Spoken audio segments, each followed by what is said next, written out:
ఆకలి, సెక్స్, నిద్ర. ఈ 3 జంతువులకి మనుషులకి కామన్. కానీ మనుషుల నుంచి జంతువుని వేరు చేసేదే ఎమోషన్. సో ఇప్పుడు నా emotion zero emotions, zero enemies. నాన్న నన్నెప్పుడూ వెంటాడే ఎమోషన్. ఏ ఎమోషన్ అయినా చిరునవ్వుతో ఎదుర్కోవడం ఒక్క మా నాన్నలోనే చూశాను.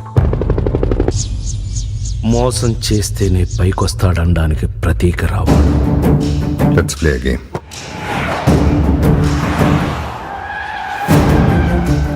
ఈ గేమ్లో నేను ఎప్పుడు ఓడిపడదు. కానీ నేను ఇప్పటిదాకా ఓడిపోయే గేమ్ ఎప్పుడు ఆడలేదు.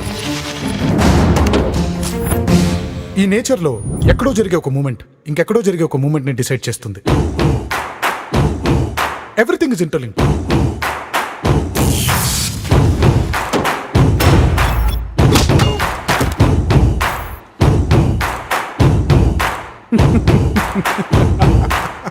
సారీ కృష్ణమూర్తి గారు, నేను ఇదంతా చేసింది మీ మీద కోపంతో కాదు, మా నాన్న మీద ప్రేమతో. నాన్నకు ప్రేమతో